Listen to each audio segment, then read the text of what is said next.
Organized labor started with noble intentions. It started really to represent workers that were frankly working through difficult working conditions. I mean, think about the coal mines, think about the steel mills, think about child labor and 12-hour work days, 7 days a week. So organized labor started at that time to represent those workers, give those workers a voice when they were being taken advantage of.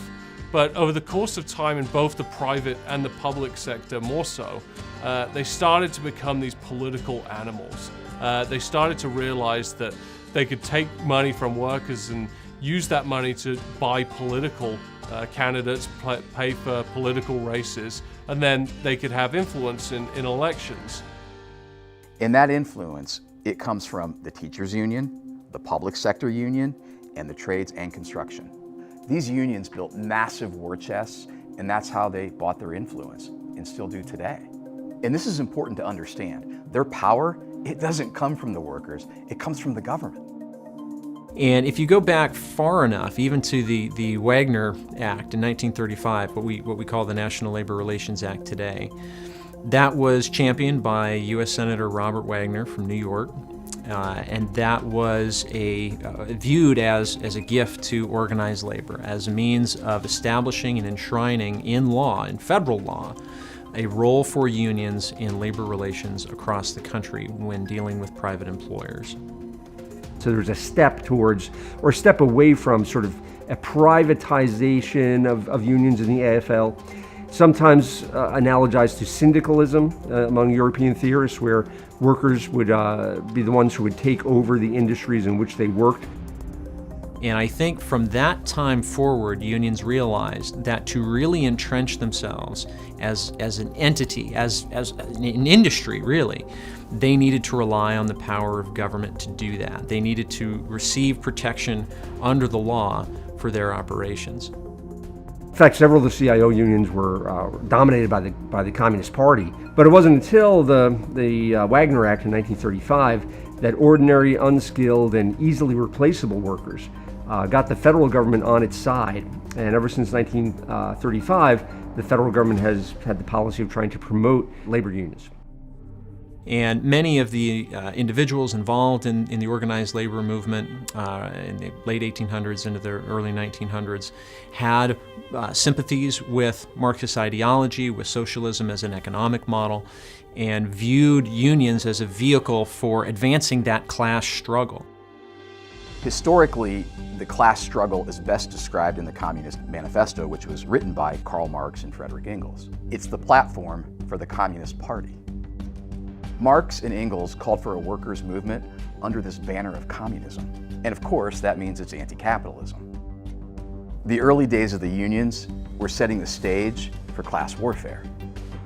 Essentially, the fundamental terms were determined by the fact that we had a market economy at the time. So the socialism, to the extent you could describe it as such in that time, was socialism in the sense of class warfare, with less of an emphasis on government policy, less of an emphasis on the traditional economic tenets of socialism and Marxism involving government control of the means of production. That's kind of the socialist mindset that the unions have when representing workers that now applies to their political ideology. So as we get into the 1930s, the labor movement is growing, of course with the help of government. But union workers, they weren't happy with just organizing workers in the auto industry and trades and construction. They had their sights set on organizing government workers. In a nutshell, Franklin Roosevelt, a progressive Democrat, knew that was crazy. In the early days, it was unthinkable that public employees, for example, could be represented by a labor union. Franklin Delano Roosevelt, a friend of labor unions, a friend of the working class, or at least certainly portrayed as such, was critical, very critical, of the concept of collective bargaining and unions in government. He was petitioned by a head of somebody who's trying to establish a union for federal employees, responded by saying, of course you can't have collective bargaining mandatory in the federal government. If you did that, you would make the unions the sovereign. They would be taking over the government. Roosevelt was ahead of his time. He recognized that if you allow for public sector unions, government unions, then what you're allowing for is you're allowing for politicians to be sat on the other side of the table as the people that they're negotiating with. And in FDR's view, allowing government unions and collective bargaining essentially short-circuited that democratic process and gave one small segment, one small interest group, outsized control over government policy and the operations of government. Eventually, politics won out. The American Federation of Government Employees was formed in 1932. And then in 1962, President John F. Kennedy signed an executive order allowing government employees to organize. While the teachers' union formed in the early 1900s, they were politically disconnected until the late 50s, 1960s. And then in the 1980s, they had political action committees in all 50 states. The New Deal transformed the unions. They took national positions, started backing Democrats almost exclusively and their progressive agenda. The suspicion that the AFL unions had of government power before this meant that they were nonpartisan. They would say we have no permanent friends or permanent enemies, only permanent interests. And their policy would be to reward the party that supported them and punish the parties that opposed them. And the Democratic Party became the more union-friendly party. So unions have been tied to the Democratic Party basically because they realize that Democrats will go and raise taxes for a price. So if you're a public sector union, especially teachers union, for example, and you pay for the campaign of, let's say, Brandon Johnson, the new mayor of Chicago, he agrees to go into office on the agenda of raising taxes so that they can hire more public employees and therefore get more union dues. And then when it comes to his re-election, these unions have more money to give to his campaign. It's a cycle that's been ongoing in America for 70, 80 years now that's never been challenged. So we actually have taxpayer dollars going into political campaigns that favor one party that is unchallenged. Unions are uniformly the interests of bigger government, of more expensive government, of higher taxes. Like any industry, like any business, they want to increase revenue, they want to increase membership. And in their world, they do that by making government bigger, more expensive. And when you look at the two major political parties in America today, the agenda that best lines up with those interests is the agenda of the Democratic Party. And so we've seen organized labor as a whole essentially become entirely grafted into the political apparatus of the progressive movements in America today.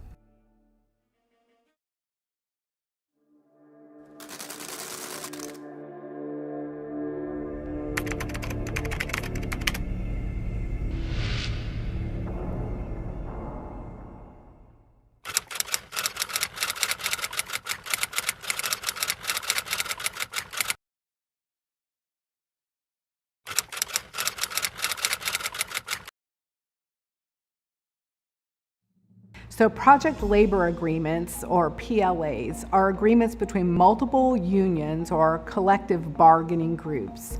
So for instance, the electrical workers or the plumbers or the pipe fitters. So these are various union groups, and they come together, and there's one agreement then to utilize those unions in that project. And so while that's great for those workers, it really creates a barrier to entry for individuals who are not a member of a union. What a PLA typically says is that a contractor has to use most or all of their employees from union hiring halls. They've got to follow these union work rules. They've got to pay into union pension and benefit programs. And they've got to get apprentices through union affiliated apprenticeship programs. And what it effectively does is it causes non-union or merit shop companies to not be able to bid on that project. Legally, they're allowed to bid, but practically speaking, they cannot bid because they do not know what the union work rules are, or they're not willing to go to the union for their labor. They want to use their own employees to perform the projects. So the way that this works, a PLA requires companies, union and non-union, to get most or all of their employees from union shops. So if you're a merit shop or a non-union company, you literally have to discriminate against your own workforce. Again, in order to comply with the project labor agreement, you have to discriminate against non-union workers. And by the way, that's somewhere between 85 to 90% of the entire workforce in the country. For me, the most unfair on project labor agreements is simple. It's giving up ownership of your company. That's exactly what it is. If you're a construction owner and you sign a PLA, you have literally put your own people on a bench to hire union workers. There is no way in hell that's fair to anybody. So you know what that contractor does? He doesn't bid on them. So when you're talking about project labor agreement, I don't know anybody who would operate under there, lose control of the company they've built for the benefit of what?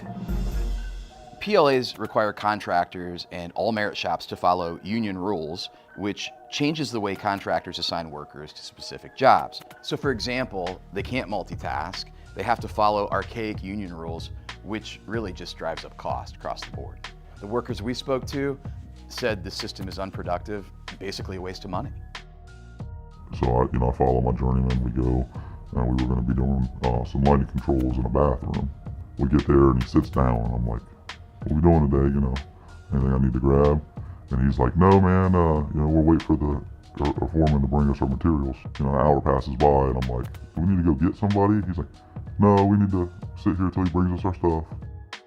So when I hear this story, what I think about is these are public work projects, all to benefit about 10% of the workforce. It's crazy. So I'm like, I'm not sitting here all day, dude. Like, I'm gonna go get him. And he treated me funny for that, You're going out of your way to do something for the contractor? Well, yeah, that's what they're paying us to do, They're not paying me to sit here for an hour and do nothing.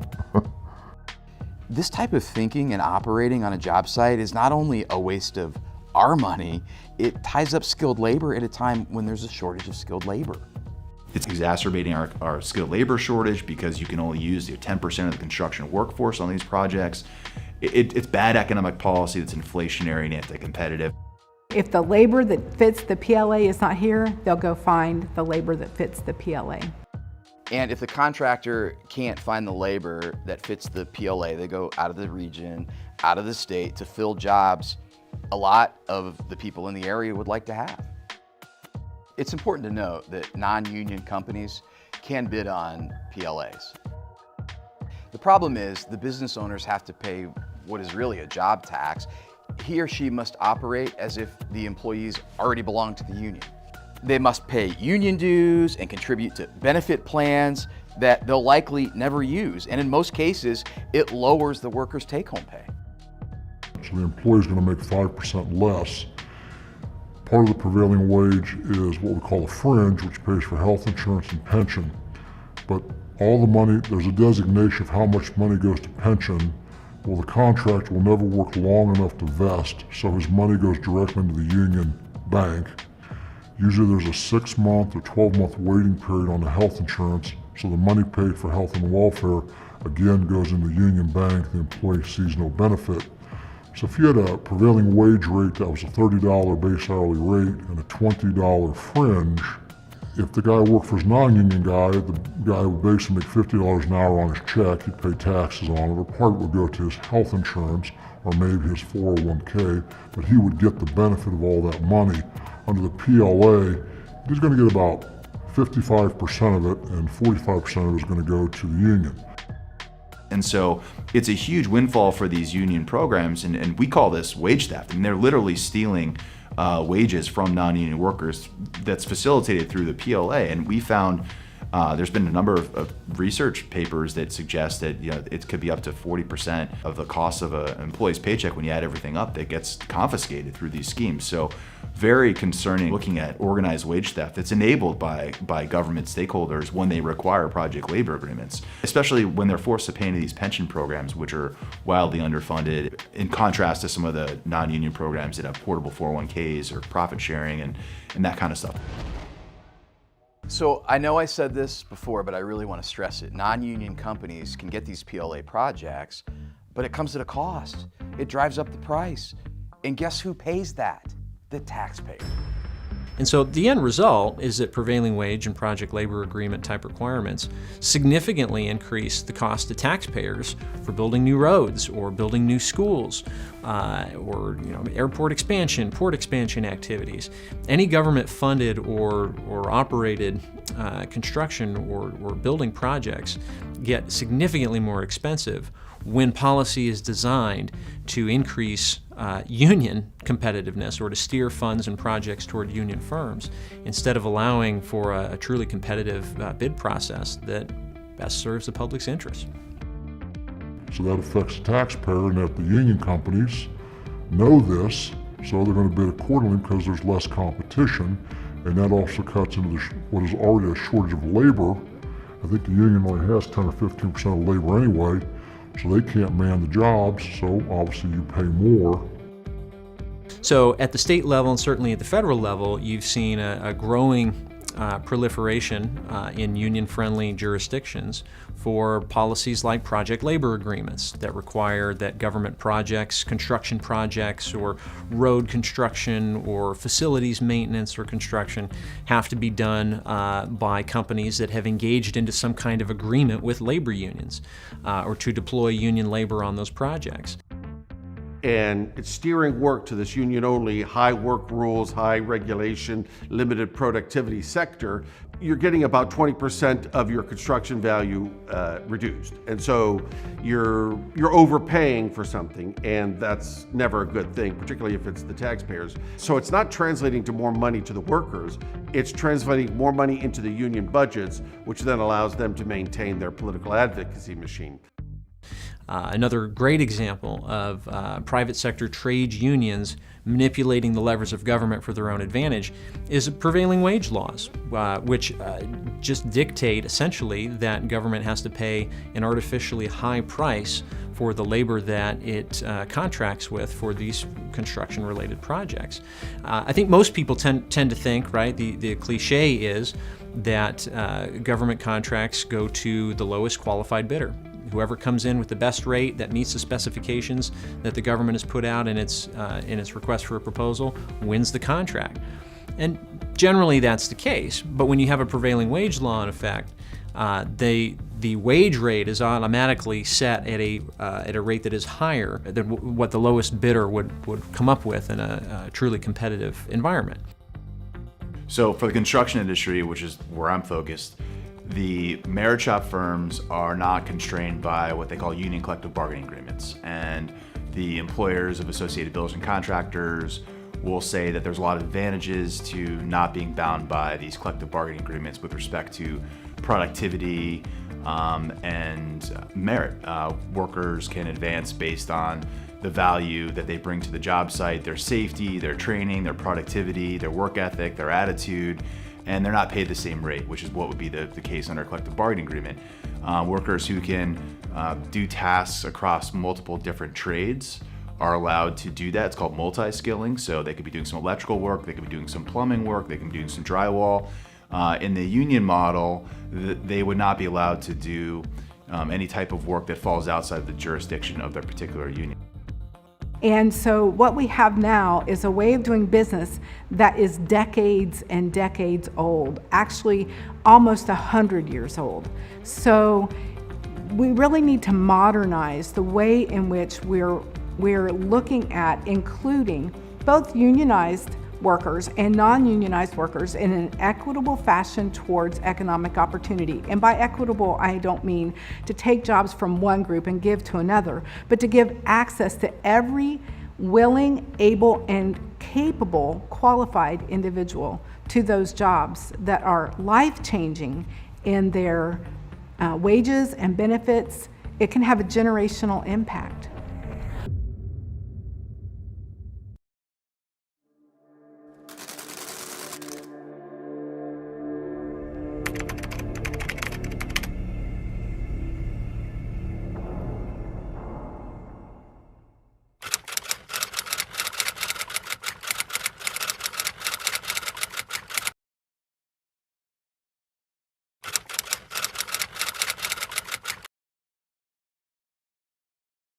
So pensions have been around in the United States for a long time, and again, that's sort of the industrial age way of people thinking about retirement or taking care of themselves in an older age when they're no longer able to work at the capacity of when they were young. But one reason we have ERISA as a federal law is because pension management became corrupt and terrible, and pensions lost money, and individuals tried to retire and the money wasn't there.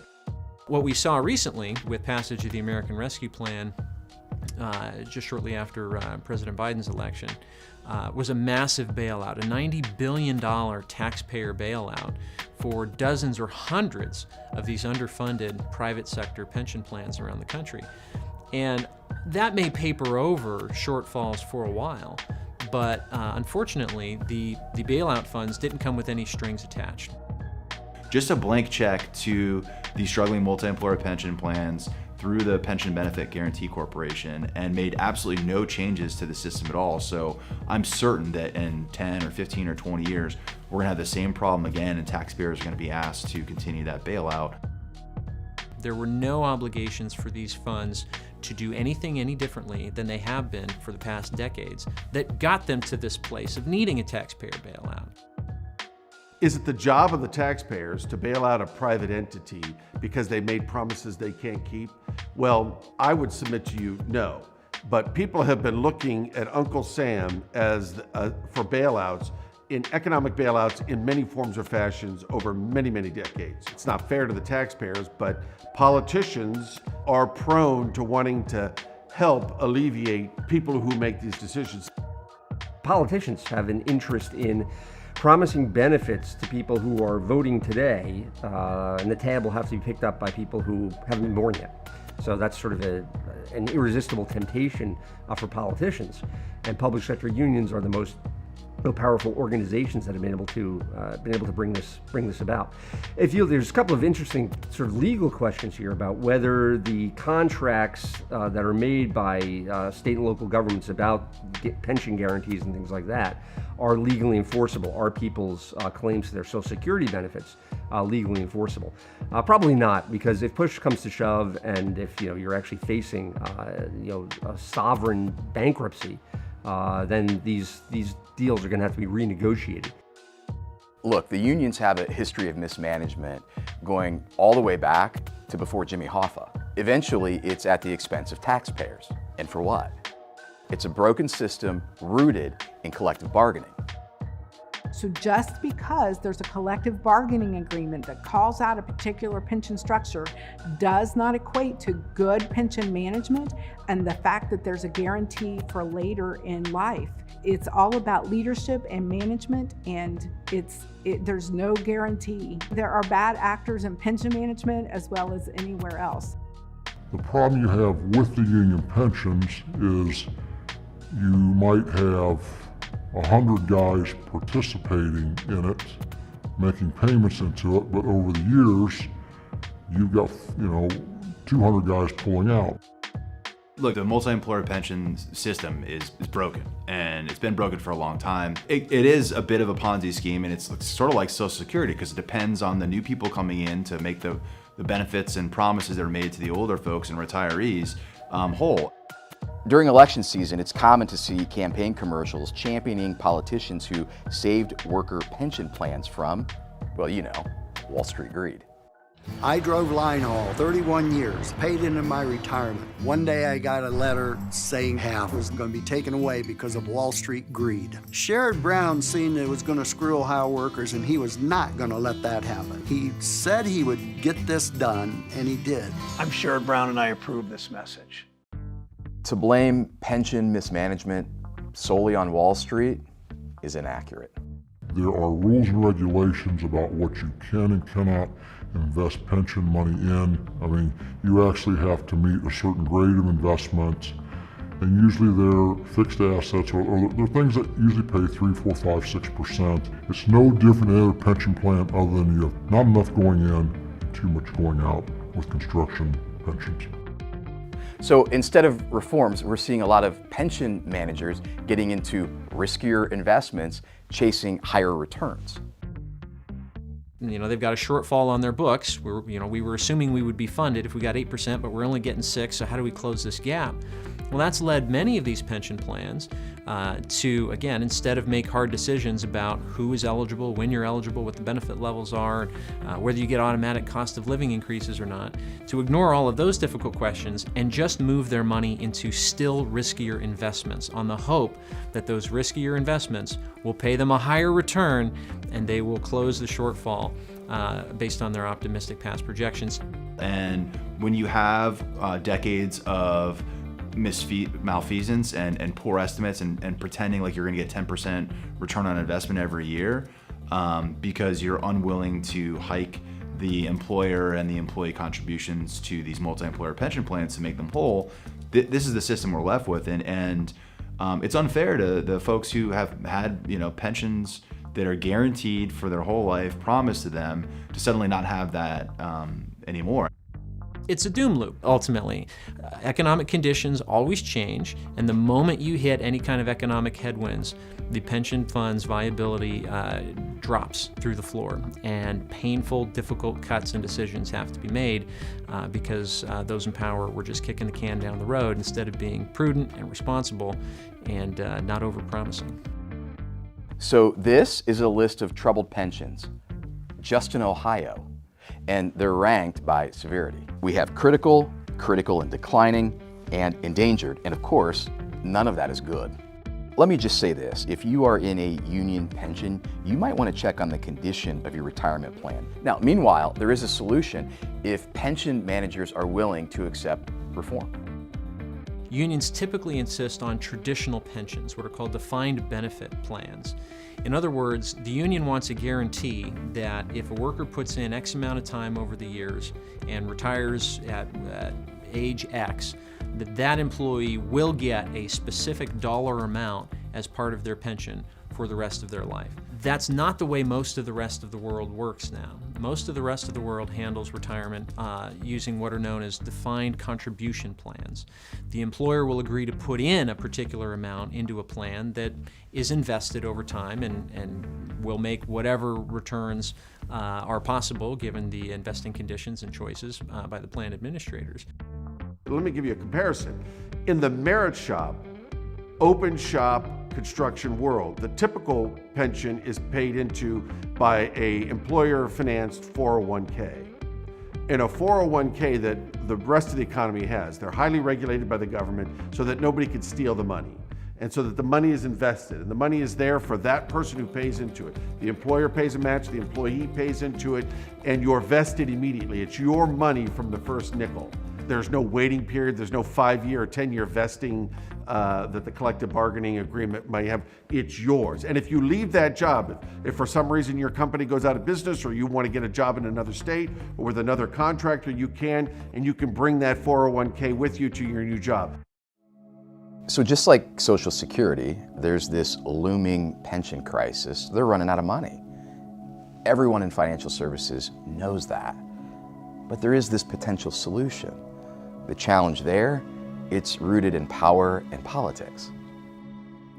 I'll pass on the pension. I'll just start a 401k in lieu of the pension, and you play into it, I'll pay into it, you'll match it, it'll get invested, it'll be portable. They'll never do that because union leadership doesn't want to give up the power and control that they have, that they get from those huge pensions.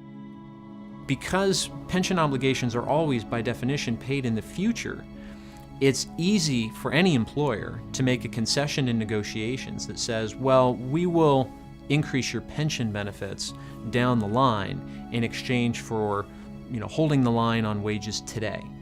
And so there's always going to be pressure on employers to kick the can down the road, to make concessions in bargaining that increase pension benefits. Well, the challenge then becomes making sure that the contributions necessary to fund those benefits actually find their way into the plans. And what's happened over the decades is so many of these multi-employer plans, and remember, the unions are in on this as well. They're responsible for half the administration of these plans and for prioritizing what they ask for in bargaining. What you're seeing is these plans have not been managed well. They've not been managed prudentially. They are committing themselves to pension obligations down the road that haven't been adequately funded over time. The pension crisis is already taking its toll, and people are looking for help even from groups and associations that have nothing to do with this union pension mess. But I've received calls from widows, I've received calls from active members saying, can you help me, find the multi-employer pension money that's due to me, but now I'm getting pennies on the dollar because our pension plan's been taken over by the Pension Benefit Guaranty Corporation. Can you help us? And I can't help them. I feel terrible for them. And I've had employers say, I want to leave the union. I want to decertify the union that represents us. But I've received the actuarial statements of how much it's going to cost me to leave the union because of all the union pension contributions I'm going to owe in the future. And it's more revenue than I earn in a year or 2 years. I can't do it. So we see a lot of frustrated stakeholders in this space. And the fact this was able to happen with very little critical feedback, and then also Democrats and the Biden administration bragging about it, is always just very shocking. I think the public, if they understood this issue, would be pretty shocked by it and outraged by it. I went to a speech in Ann Arbor. Ronald Reagan gave a speech there. It was purely accidental that I wound up there. And so he spoke. I remember one of the local NAACP presidents asking a question, and it was a little private, intimate gathering. And the question was, what he was going to do for Black America. And I never forget that toothy Ronald Reagan grin when he said, I'm not going to do anything differently for Black America than I would for any American. And I was sold.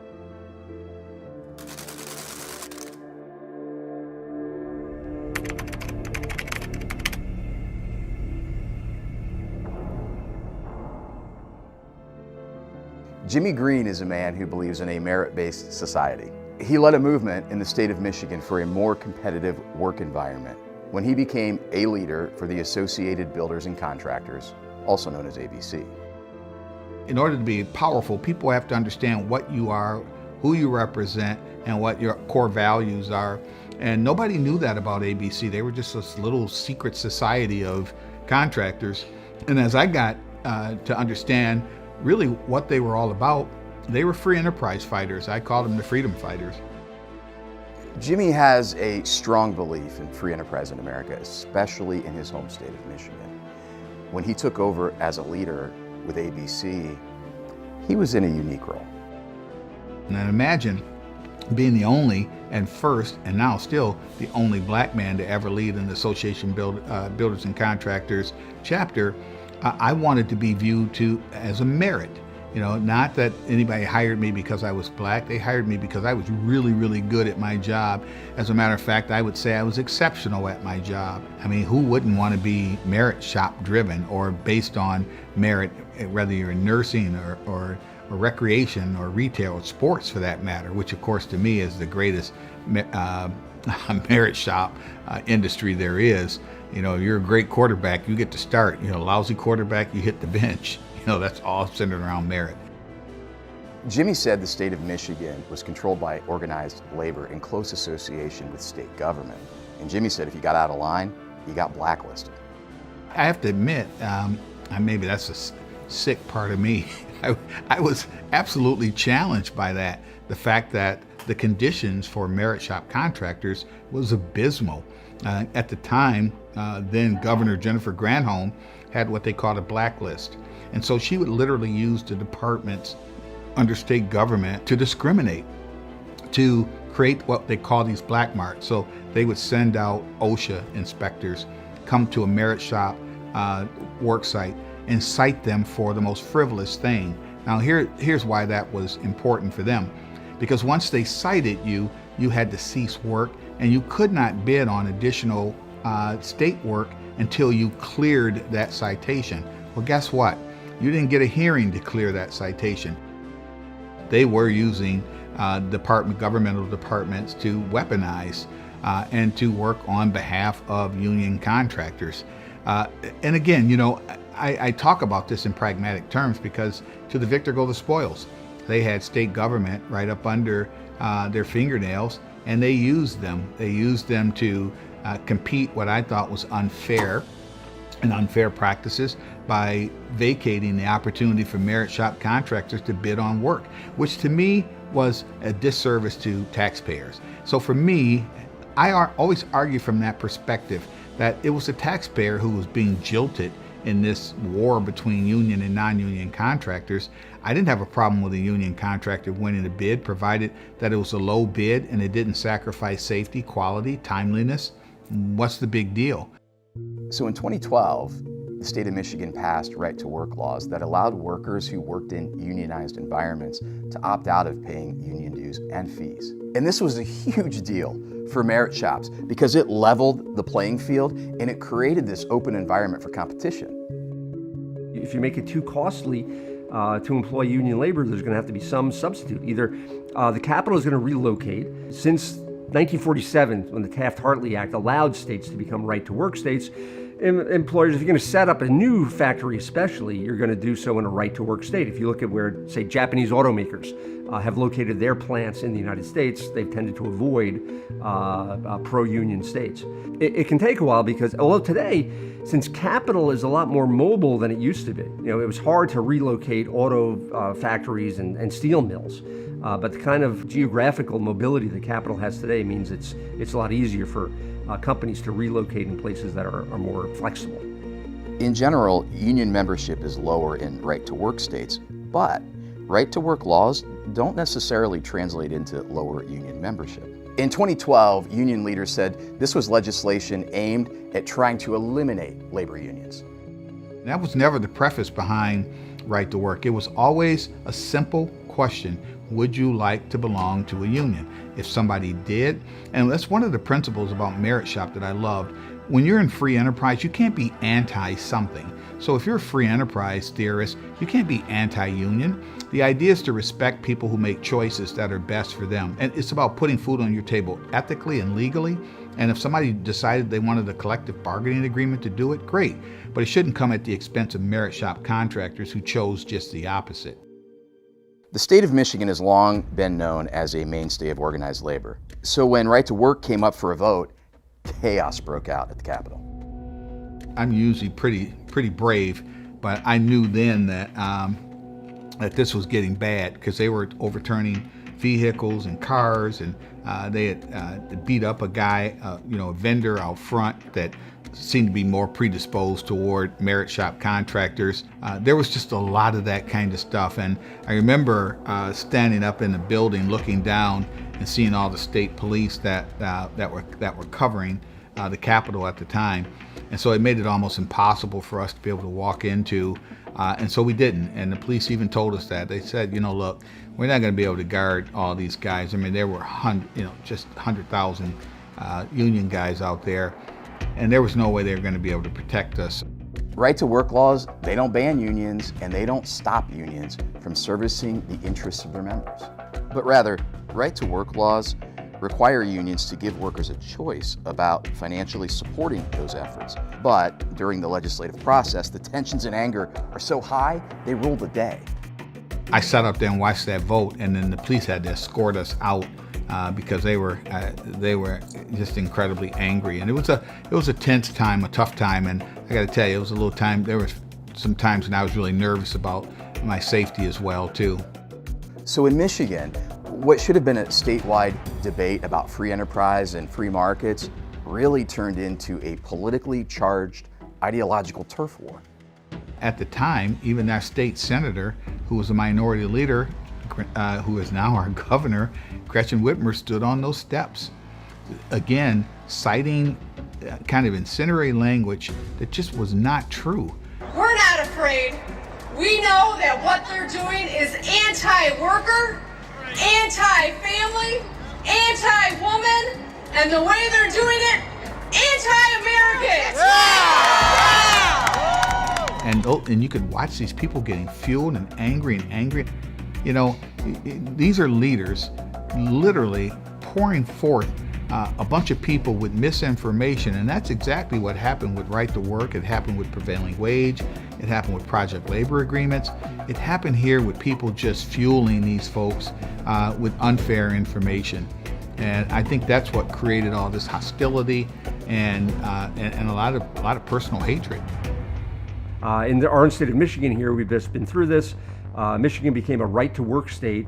It was incredible. The state that was the cradle of modern industrial unionism and the United Auto Workers became a right-to-work state, and we just reversed that last year. Before it was repealed, right-to-work laws in Michigan cost the labor unions about $50 million in dues. While union memberships over the past 40 years have declined, political influence from unions has actually expanded across the country. They're gonna be like this. Who's gonna win here in the long run? You're better off sitting down and let's get a contract and let's move on with this world. In today's world, I'll cripple you. I will cripple you. I've said this before, I repeat it again. When I spoke to you about a year ago, you literally built this country. Every investment banker in America could go on strike. Not a whole hell of a lot would happen. But guess what? If you all went on strike nationwide, the country'd shut down. Shut down. That being pro-family means we support access to good union jobs, affordable housing, healthcare, and higher education. The disconnect really happened when you start a union, whether it's in the private sector or the public sector, whatever. Usually those things start to represent workers. Usually they start to get better wages or working conditions, or perhaps there's another issue that comes about as a reason to unionize. But what happens over the course of time is they figure out that they can take so much money, use it on politics, and then use that influence to go and pursue a political agenda, that the union boss, once they change over, they start to hire political people that care about politics more than they do in wages and working conditions. Nearly all unions are involved in political activism, but the one that touches most Americans, teachers' unions. You know, there's this old saying, if you want to know what's important to a person or a group, follow the money. Where do they spend their money? The National Education Association, in 2022, I believe, we studied their public disclosure report, we studied their annual tax filing, and we found out in there that 7.5% of their budget went towards representational activities. Most of their budget went to lobbying, political gifts, and gifts to nonprofits, 501c3s and C4s, and most of those were to advance a political agenda. They cannot sit there with a straight face and say that their primary objective is to represent workers when they spend just 7.5% of their budget on it. In fact, it's a complete afterthought for them. It's the whole woke ideology. You know, they want to be environmentally and socially and governmentally correct with their ESG, and so they don't look at reality, investing in the areas that are actually going to bring a good return on investment for retired teachers or others.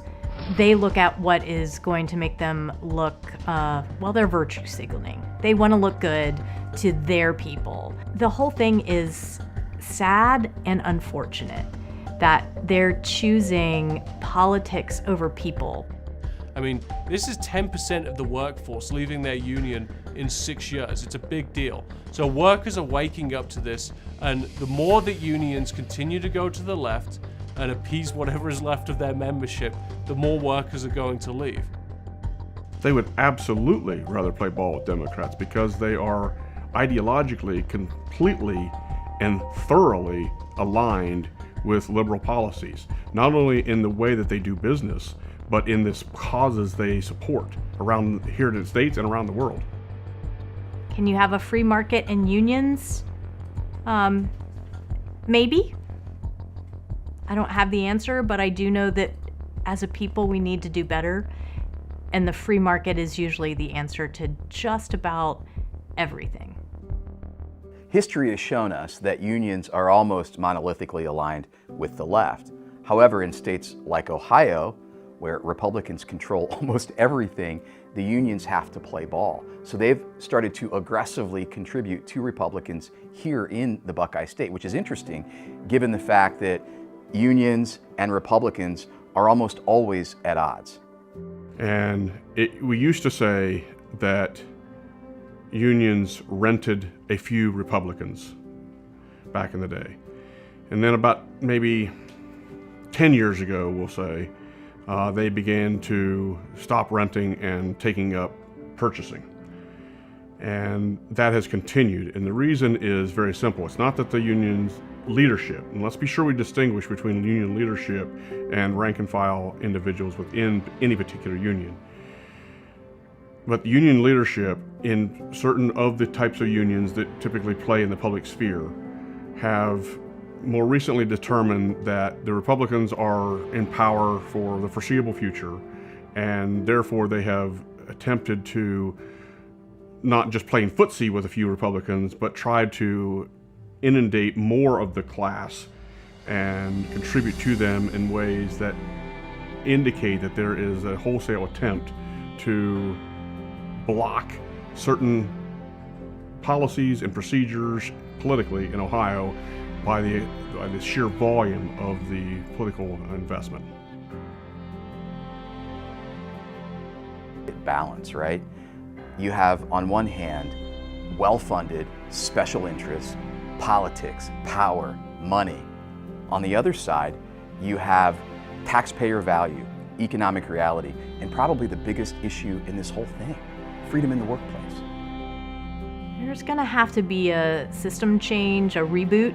I don't really know what that looks like, but from a really funny British comedy that I like, you know, have you tried turning it on and off again, right? You know, maybe we just need to turn the system off and then back on. I don't know what that looks like. I would like to think that we can move in a better direction together, but I remember de Tocqueville said, America is great because America is good. We need to get back to that moral foundation, because where we are right now is anywhere but. Again, I'm happy for anybody to work the way they want to. It's a free country, happy for them to do that. The challenge here is, I believe, we should always have a good sense to choose the best product for the best price. And I think anybody gets that. Whether you're buying a car or buying, you know, a bag of potato chips, I think people will generally choose for themselves the best value proposition. I think we should maintain that. And so if unions want to work the way they want to do it, have at it. It's a free country. If you can do your work great and you compete in the open market, no problem. Have at it. And so same way with building a car. So I think that's the message. We're open for business for anybody and everybody, but we're not going to favor. We're not going to tilt the scale. We should not tilt the scale. And so that takes discipline from lawmakers, because all of us could be bought. Not all of us are bought.